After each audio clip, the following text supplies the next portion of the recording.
O vídeo já vai começar, mas antes, não se esqueça de se inscrever e ativar as notificações.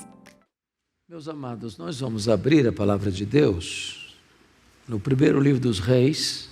Diminuiu um pouquinho do grave, diminuiu um pouquinho só do grave. 1 Reis, capítulo 17, versículos de 1 a 10. Tá bom.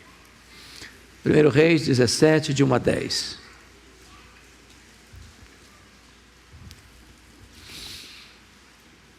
Está escrito o seguinte: então Elias, o tesbita dos moradores de Gileade, disse a Acabe: tão certo como vive o Senhor, Deus de Israel, perante cuja face estou, nem orvalho nem chuva haverá nesses anos, segundo a minha palavra.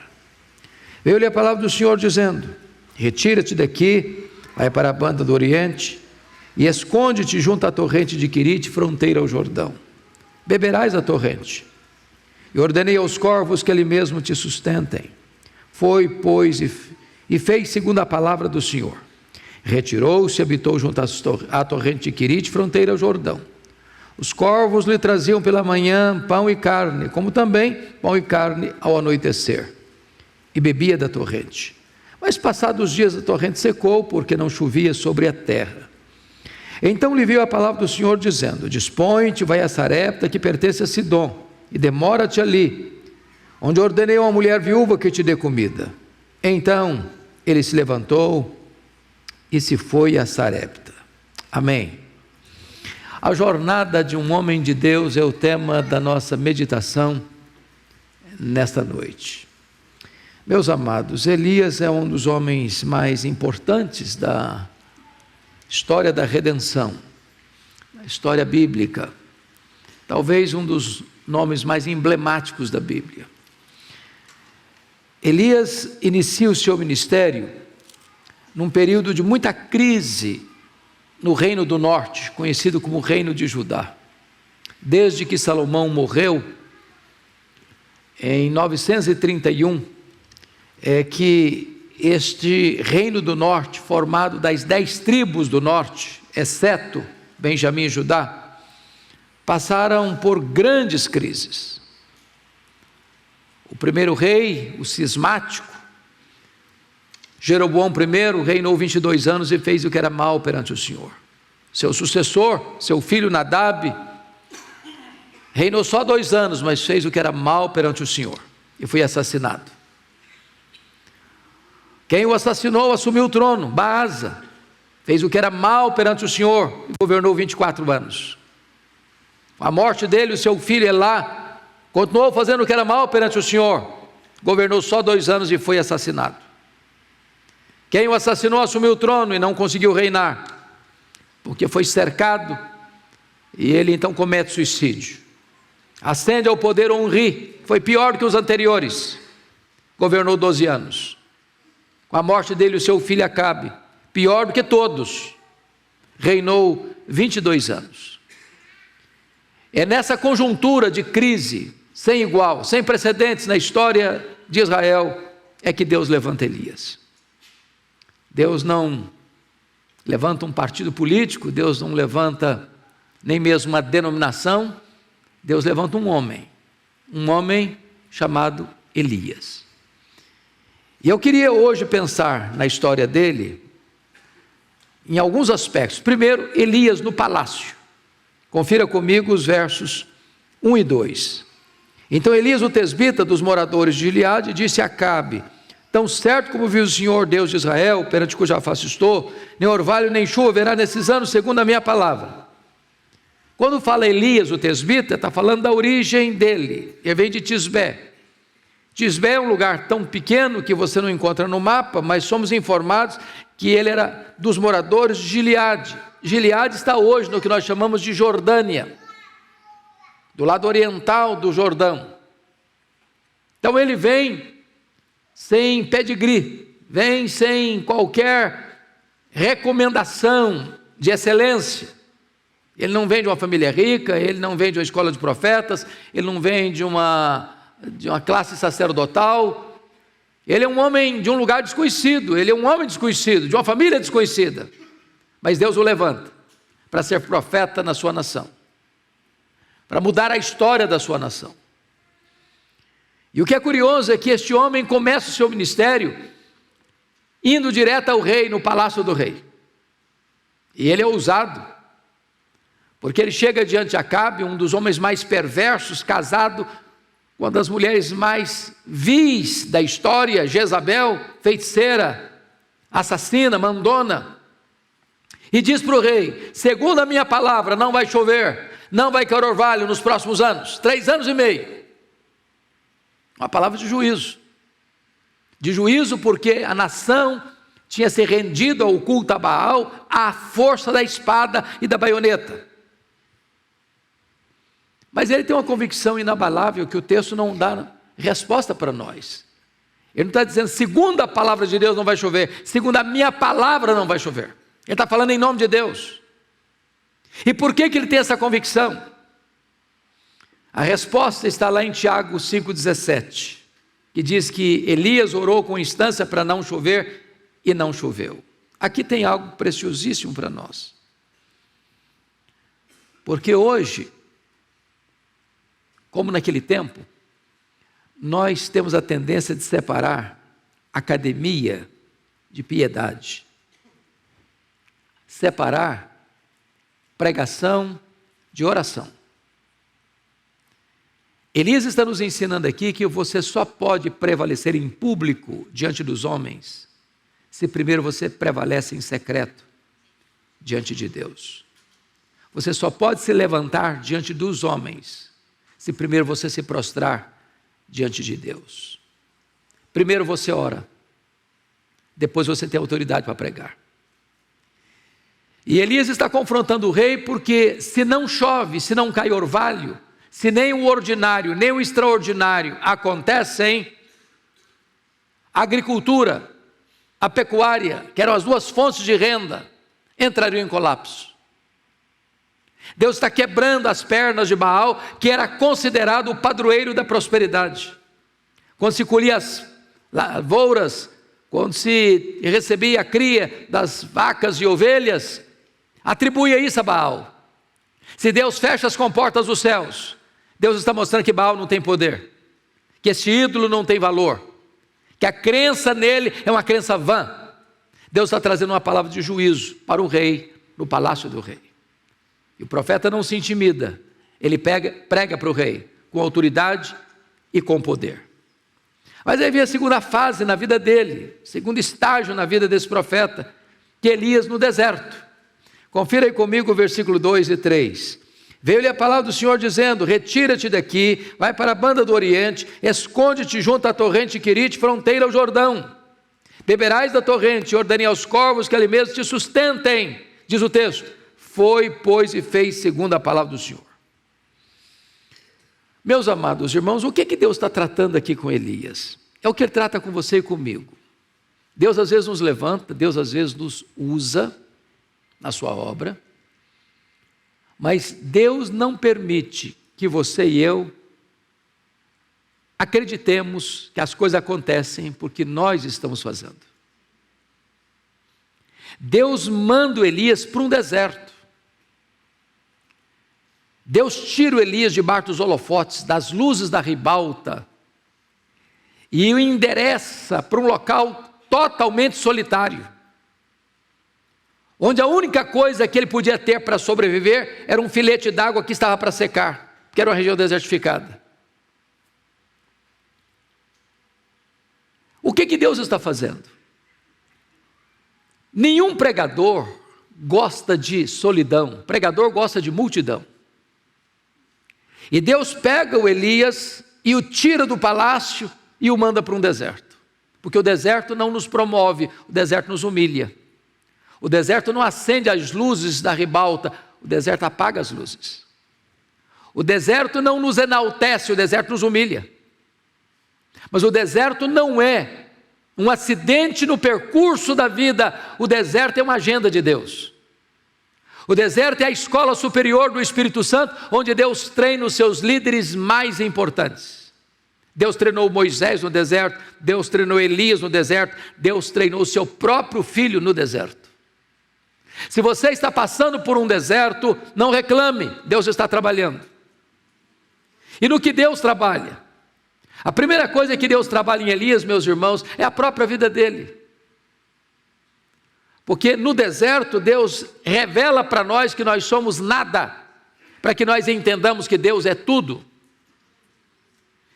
Eu quero dizer para você hoje, e as pessoas que estão nos acompanhando, que Deus está mais interessado em quem nós somos do que no que nós fazemos.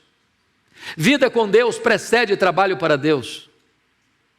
Primeiro Deus trabalha em nós, para depois Deus trabalhar através de nós. Então Deus nos matricula nessa escola superior do Espírito Santo, a escola do deserto, porque Deus quer primeiro tratar com a nossa própria vida, porque a nossa vida é a base do nosso ministério, a vida do líder é a vida da sua liderança.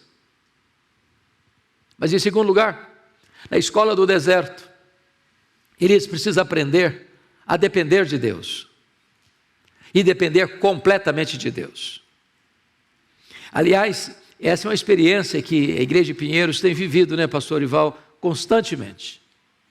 A igreja tem projetos, a igreja avança, a igreja planta igrejas, a igreja constrói templos, a igreja ajuda os necessitados, mas não tem dinheiro em caixa, de reserva, para dizer o seguinte: olha, nós estamos confiados na grana que nós temos, nós estamos confiados no recurso que nós temos, nós estamos confiados no Deus da providência, nós estamos confiados no Deus da provisão. Nós dependemos mais do provedor do que da provisão. Ou Deus mandava os garçons voadores levarem comida para Elias, ou ele perecia. Então, meu amado irmão, às vezes Deus permite você passar por uma situação até difícil, quando você olha para a sua despensa, ela está vazia, quando você olha para a sua geladeira, não tem comida lá, quando você olha para o seu manancial, parece que secou. Eu quero dizer para você que quando a sua despensa fica vazia, os celeiros de Deus continuam cheios, quando a sua fonte seca, os mananciais de Deus continuam jorrando, quando a falta vem, saiba disso, Deus sabe onde você está, Deus sabe o que você deve fazer, Deus sabe para onde você deve ir. Deus está no controle. Deus está trabalhando na sua vida. Se você está passando pelo deserto, isso não é acidente, é a agenda de Deus, é a escola de Deus. Mas agora, vamos ver o terceiro estágio na vida dele. Primeiro, no palácio. Segundo, no deserto. Terceiro estágio, Elias na fornalha. Notem comigo, por favor, no versículo 8. Então lhe veio a palavra do Senhor dizendo: dispõe-te, vai a Sarepta, que pertence a Sidom, e demora-te ali, onde ordenei uma mulher viúva que te dê comida. Então ele se levantou e se foi a Sarepta. A palavra Sarepta significa, na língua hebraica, cadinho, fogo, fornalha. O que Deus está dizendo para o Elias é o seguinte: Elias, você acabou o estágio do deserto, agora aperte os cintos, que eu vou matricular você no estágio mais avançado. Agora eu vou jogar você na fornalha. Só que a fornalha de Deus só queima as amarras, mas não tosta um fio de cabelo da sua cabeça. A fornalha de Deus é ainda lugar de treinamento. Porque se você percebeu na geografia bíblica, Sarepta não fica em Israel. Sarepta ficava 150 quilômetros ao norte de onde ele estava. Ele tinha que atravessar a fronteira. O problema não é andar 150 quilômetros, o problema não é atravessar a fronteira, o problema é que a 1 Reis 18:10 diz que nesse período em que ele estava escondido em Sarepta, o rei Acabe e a sua mulher procuravam-no, vivo ou morto. O Deus que envia é o Deus que protege. Agora notem comigo, que parece-nos que Deus tem senso de humor. Porque o que Deus está falando com Elias, humanamente falando, não tem sentido. Se Deus dissesse assim para Elias: o Elias, chega de ficar escondido, agora é hora de trabalhar. Eu vou mandar você para Sarepta, tem uma mulher lá, que é viúva, tem um filho pequeno, e essa mulher está tão pobre, que ela tem refeição para poucos dias. E você vai sustentar essa mulher. Tá bom, Senhor, eu tenho um ministério, vou sustentar uma mulher viúva. Mas não foi o que Deus disse. Deus diz: Elias, Vá a Sarepta, porque lá tem uma mulher viúva, que vai sustentar você. Talvez Elias saiu de Querite pensando, vai ter uma mulher viúva, rica, com a mulher de Sunem, tem muita grana, tem muito dinheiro, vou poder ficar uma vida mais tranquila. Não, quando ele chega lá, a mulher está morrendo de fome, mas vai sustentá-lo. Tem hora que a lógica de Deus parece agredir a nossa. É que Deus ainda estava trabalhando em Elias para depois trabalhar através da vida dele. Às vezes, meus irmãos, Deus humilha os seus servos, tendo que depender da oferta da viúva, para baixar a bola, para dizer o seguinte: olha, entenda quem é você, não se exalte. O que eu acho glorioso é que aquela viúva conheceu a Deus na cozinha, e não tem lugar melhor para conhecer a Deus do que na cozinha, não é verdade? O que eu acho incrível e especial é que certamente, à luz do que o texto nos ensina, Deus não chega lá e multiplica um saco de trigo e um tonel de azeite para a mulher. Todo dia era um milagre. Todo dia ele ia para a cozinha fazer refeição e olhava na vasilha o mesmo nível de azeite, o mesmo nível de farinha, o mesmo nível de azeite, o mesmo nível de farinha. Ela fazia e voltava ao mesmo nível, um milagre diário. Isso é maravilhoso, sabe por quê? Porque Deus continua fazendo milagres diários na sua vida, na minha vida. Deus ainda é o Deus que multiplica a farinha na nossa panela e o azeite na nossa botija. Ele é o Deus da provisão. Via de regra, você e eu temos a tendência de ver milagres só nas coisas extraordinárias. Eu explico. Às vezes você vai fazer uma viagem, passa por uma situação adversa, e você é poupado. Eu estava nos Estados Unidos, morando lá, no ano de 2000, e um pastor amigo meu que está em Brasília hoje, pastor Dalzir, estava em Boston, disse assim: Hernando, você pode vir passar o período do Natal conosco, nossa igreja, pregar na igreja? Eu disse: tá bom, eu vou. Só que no final do ano, estava nevascas e mais nevascas. E a televisão dizendo o dia inteiro: não viaje, está muito perigoso, não viaje. Eu nunca tinha feito uma viagem longa, eram 1.600 milhas, uma longa viagem. Eu liguei para o pastor e disse: ó, pastor, está dizendo para não viajar, está perigoso viajar. O que o senhor acha? Eu falei: não, rapaz, se você não vier vai ser uma tragédia. Está todo mundo avisado, está todo mundo esperando. No de jeito nenhum, nem pensar, tem que vir. Aí saiu, tinha, e as crianças, as crianças eram pequenas, fomos para o aeroporto, alugar o carro, falou: eu quero tudo que tem de seguro eu quero. Tudo seguro eu quero. Pegamos o carro, viajamos pela manhã, paramos para almoçar por volta de meio-dia, saímos, aquela garoazinha fina, temperatura de 0 grau, 1 grau negativo, andamos 1 hora, uma curva acentuada e lá no final da curva uma ponte. Quando eu entrei na ponte, que era longa, o carro perdeu completamente a aderência. Era uma película de gelo. E eu fui rodando na pista, e gritando pelo nome de Jesus. Antes da nossa virada, tinha um outro carro, uma caminhonete, que já tinha feito a mesma virada e caído na valeta entre as duas pistas, com a frente virada para nós. E quando eu vi, o carro saiu da pista, depois da ponte, e caiu, entrou na frente da picape, com a barra da porta, das duas portas. O carro virou um L, perda total. Pela graça de Deus, nenhum de nós sequer um arranhão. Um milagre, diríamos nós.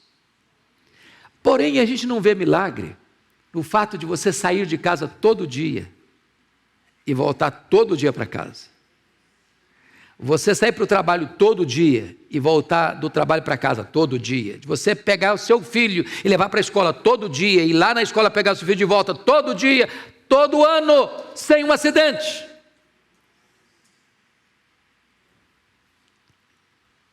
Não é por causa da pandemia, meus irmãos, o ar está cheio de vírus e bactérias. Você está aqui e eu estou aqui. Quantos livramentos Deus já deu a você? Você nunca soube que era livramento. Quantos riscos Deus te livrou e você não percebeu? Esse é o seu Deus, Ele faz o extraordinário e faz milagres também no ordinário da vida. Ele dá saúde, Ele dá apetite, Ele dá paladar, Ele dá alimento, Ele dá força para o seu corpo trabalhar, para pensar, para agir. Louvado seja Deus, este é o nosso Deus. Mas preste atenção numa coisa: na mesma casa que acontece um milagre, acontece também uma tragédia. Porque a gente tem que ter cuidado com a teologia muito triunfalista. Se você é crente, você não vai ter problema. Se você é crente, você não vai ficar doente. Se você é crente, você não vai ter problema financeiro. Se você é crente, não vai ter acidente de percurso na vida. Não é verdade isso. Crente fica doente sim. Crente perde emprego. Crente sofre até bala perdida na rua. O filho único da viúva adoeceu e morreu. E ela bota a culpa no Elias. E uma das coisas que eu mais admiro em Elias é esse ponto. Porque quando você é acusado do que você não deve, você vira um leão, não vira não? Tem gente que engrossa a voz e diz assim: é melhor passar por cima do meu cadáver do que passar por cima dos meus direitos. Elias não falou nada. Não falou uma palavra para se defender. Ele era inocente. Ela botou a culpa nele. Ele não tinha culpa nenhuma. Mas Elias me ensina uma outra coisa. Na fornalha. É que ele que não falou uma palavra em sua defesa, abriu a sua voz para orar por um milagre, pedindo a ressurreição do menino. E ele falou muito. E ele falou com Deus, nos ensinando talvez uma lição importante: se nós orássemos mais, nós nos defenderíamos menos. Se nós orássemos mais, nós brigaríamos menos. Se nós orássemos mais, nós veríamos mais os milagres de Deus acontecendo. E o extraordinário acontece. E o inédito acontece. E o improvável acontece. E o milagre acontece. Deus ressuscita o menino. É a primeira ressurreição na história da humanidade registrada nas Escrituras. Eu fico imaginando outra cena. Tem muita gente hoje, irmãos, que faz propaganda de milagres que nunca aconteceram. E via de regra faz isso para dizer: eu sou o cara. Eu fui pregar certa feita, Arival, num local, e eu fiquei muito incomodado, porque o pastor começou o culto assim: aqui as coisas acontecem. Aqui os milagres acontecem. Aqui o cego vê, aqui o mudo fala, aqui o paralítico anda. E ele foi falando tanta coisa, exaltando a si mesmo, exaltando a igreja. Eu falei: meu Deus, será que eu estou na terra ou já fui arrebatado? Não estou sabendo direito as coisas.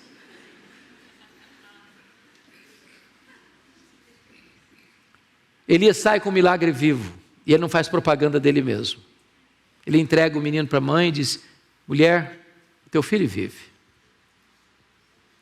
Se Deus está usando a sua vida, por favor, bote a sua boca no pó, porque tudo vem dele, tudo é por meio dele e tudo é para ele. Ele não divide a sua glória com ninguém.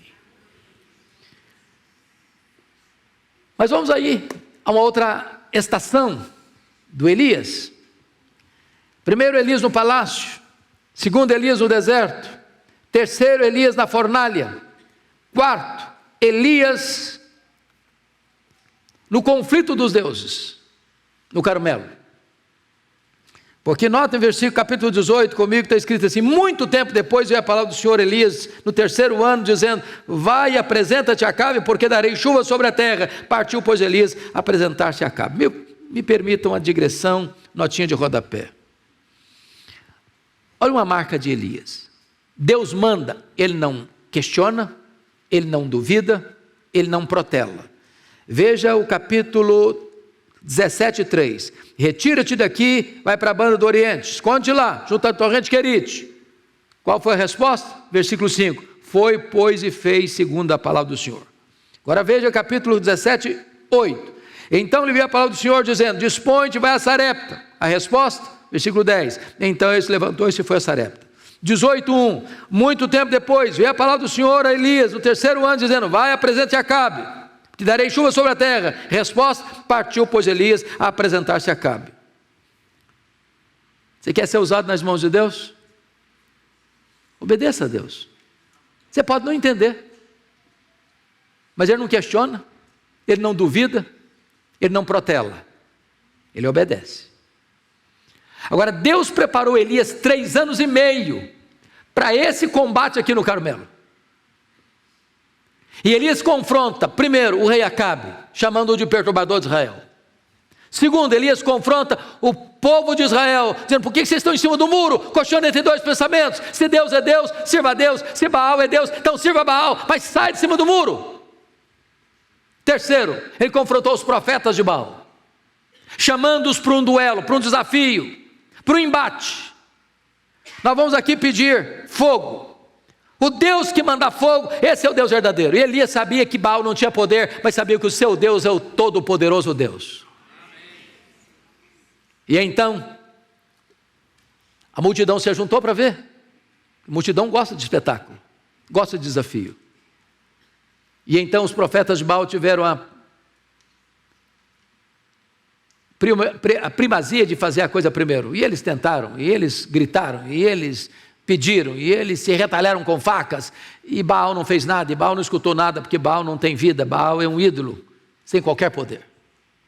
Diz a Escritura que Elias pegou então 12 pedras, símbolo das 12 tribos, restaurou o altar do Senhor que estava em ruínas, colocou a oferta em cima do altar, mandou abrir um buraco ao redor, encher d'água, talvez trazida lá do mar Mediterrâneo. E quando tudo estava pronto, ele disse: Senhor, agora manda fogo. E o fogo caiu, e lambeu a água, e consumiu o holocausto. E a nação toda grita: só o Senhor é Deus, só o Senhor é Deus, só o Senhor é Deus. Elias conhece o seu Deus, por isso ele tem coragem de fazer desafios. Ele sabe que Deus iria agir, se manifestar. Mas notem vocês, que depois Elias elimina os profetas de Baal. Eu eliminar os profetas de Baal é só para o cume do Carmelo. Tem 3 anos e meio que não chove, a seca, a fome, o desespero tomando conta da nação, e Deus diz: vai, porque agora eu vou dar água. Quem dá a seca é Deus, quem dá a chuva é Deus, quem encurta as águas é Deus, quem derrama as águas é Deus, quem faz o milagre é Deus, quem aplica o juízo é Deus, quem disciplina é Deus, quem se manifesta é Deus. Mas quando ele sobe para o cume do Carmelo,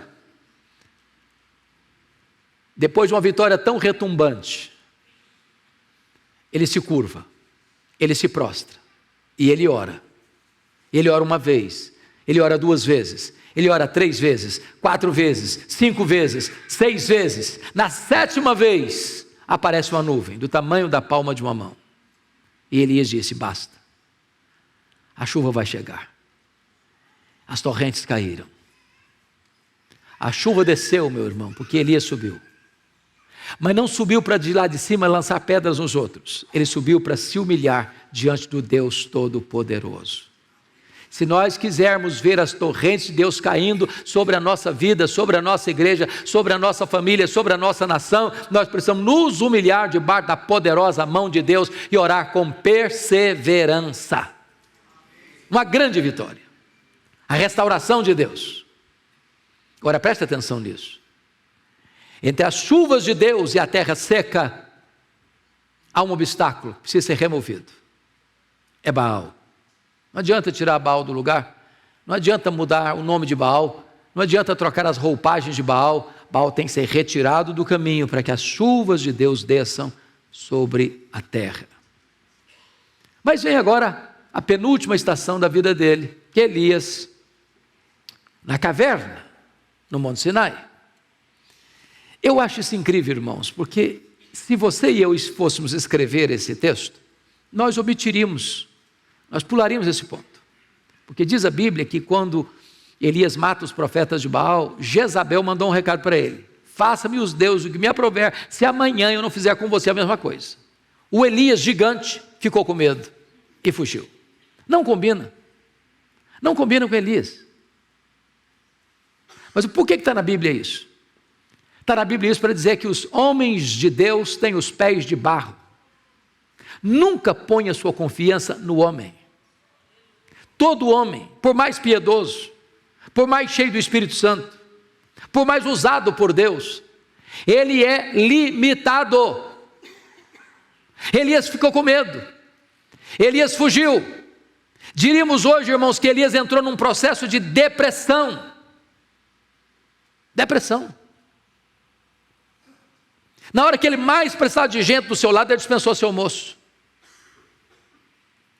Na hora dos grandes desafios da vida, ele olhou para trás e disse: acabou, eu não tenho mais futuro, eu só tenho passado, eu não tenho mais esperança para frente não. Deus: não, camarada, para aí, você não acabou seu ministério não, você ainda vai ungir um profeta no seu lugar, você vai ungir um rei Israel, você vai ungir um rei na Síria, o seu ministério não terminou. Elias olhou para a vida com óculos embaçados, turvos. Ele disse: só eu fiquei, Senhor, só eu fiquei. Ele está remoendo a autopiedade. Deus: não, camarada, para aí, tem 7 mil que não se dobraram. Essa leitura sua está pessimista demais, você está olhando com óculos escuros demais, a vida não é assim não. Elias está mergulhado numa depressão, diríamos hoje. E esse é um problema sério na igreja evangélica hoje. Sabe por que é um problema sério na igreja evangélica hoje? Porque há duas posições muito perigosas no meio evangélico sobre esse assunto hoje. Talvez uma liderada por um evangelista mundialmente conhecido, T.L. Osborne, quando diz que depressão é demônio. Então, quando uma pessoa enfrenta depressão, você está com o demônio está atormentando essa pessoa, está fustigando essa pessoa, e a pessoa fica então prisioneira de um outro medo. Mas no lado contrário, de um teólogo reformado, muito apreciado por todos nós, Jay Adams, no seu livro Conselheiro Capaz, ele diz que depressão é pecado. Então, quando um crente fica deprimido, está em pecado. Meus irmãos, tem muita gente hoje que lida com esse problema, que não tem nada a ver nem com demônio, nem com um pecado específico. Depressão é uma doença que precisa ser tratada como tal. Andrew Solomon diz que depressão se trata com remédio, com terapia e com fé. Como é que Deus tratou a depressão do Elias? Primeiro, sonoterapia, botou o cara para dormir. Depois, cardápio especial, comida boa para ele. O fato de você estar enfrentando uma depressão na vida não significa que você não tem fé, que Deus não ama você, que você não é precioso para Deus. A depressão é cíclica, precisa ser enfrentada, tratada corretamente. E Deus tratou Elias. Ele estava dentro de uma caverna querendo morrer. Meu Deus, não vale a pena mais viver, para quê? Uma pessoa quando ela está depressiva, irmão, ela quer viver, mas ela não consegue ver uma saída, então ela acha que a morte é a melhor saída. Não é que ela quer morrer, ela quer viver, mas ela não vê perspectiva de vida. Então, se você conhece alguém da sua família que está enfrentando uma depressão, não julgue essa pessoa, não jogue pedra nessa pessoa. Ajude essa pessoa a se tratar, a buscar recursos em Deus. Abra o seu coração para ouvi-la. Deus restaurou Elias. E eu acho que Deus falou: meu filho, você quer morrer? Nem morrer você vai. Eu vou levar você para o céu sem morrer. Você já pensou? Quanta oração tola a gente faz? Quanto pedido maluco a gente faz para Deus? É por isso que Deus gosta tanto de você, que Ele não escuta todas as suas orações no sentido de deferi-las todas. O não de Deus muitas vezes é o nosso livramento. Mas eu quero terminar com a última estação. Então vamos recordar as estações na jornada de um homem de Deus. Primeiro no palácio, segundo no deserto, Terceiro, na fornalha. Quarto, no combate, no embate com os deuses, no Carmelo. Quinto, na caverna do Sinai. Agora, o arrebatamento no Jordão. O Elias foi restaurado por Deus, foi curado por Deus, foi reanimado por Deus. E ele está caminhando, já tinha Eliseu do lado dele, como discípulo dele, querendo receber porção dobrada do Espírito dele. Quando ele caminha pelo Jordão e de repente o Elias é arrebatado, e cavalos de fogo, carruagens de fogo, e ele é levado ao céu num redemoinho, e a capa dele cai na mão do Eliseu.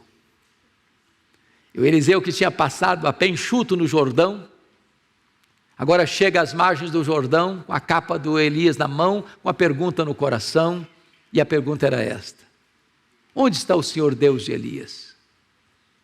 Essa pergunta para mim é emblemática, sabe por quê? Ela está dizendo o seguinte: será que Deus só fez milagres ontem, ou será que Deus faz milagres hoje ainda? Será que Deus só agiu na vida do Elias, ou será que Deus também age na minha vida? Ele botou o pé na água e a capa na água, e diz a Escritura que o Rio Jordão se abriu de novo e ele passou. Sabe por quê? Porque o Deus de Elias é o seu Deus.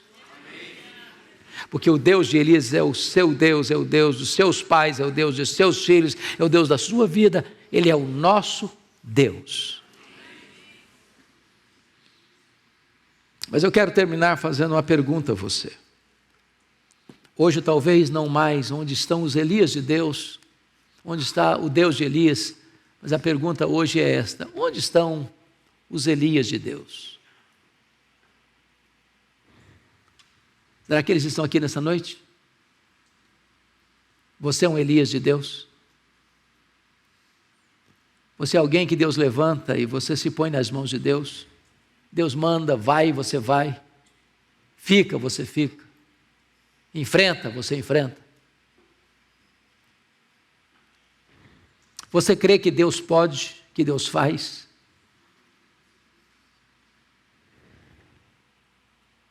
Você crê que Deus hoje pode tirar você de uma caverna? Dá motivo para você prosseguir, para você não desistir. Você crê que o Senhor um dia vai também arrebatar a igreja? E nós estaremos para sempre com Ele? Eu quero orar em seu favor nesta noite. Porque Deus está aqui, Ele é o mesmo Deus. Ele conhece você. Deus não precisa de estrelas, figurões. É gente como Elias. Gente sem pedigree. Gente sem fama. Gente sem medalhas de honra ao mérito. Gente que Deus pega de um lugar desconhecido, de uma família desconhecida, e levanta e usa para a glória do seu nome. Você quer ser um Elias de Deus nessa noite? Fique em pé onde você está, e eu quero orar por você.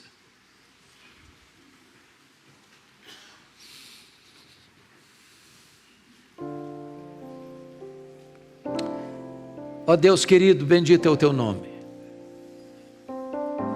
Porque tu és o mesmo Deus do passado, o mesmo hoje, no presente, e amanhã também o mesmo Deus. Tu nunca mudaste, jamais tu aposentaste. O teu poder é o mesmo, a tua glória é a mesma. Tu tens o mesmo poder e autoridade.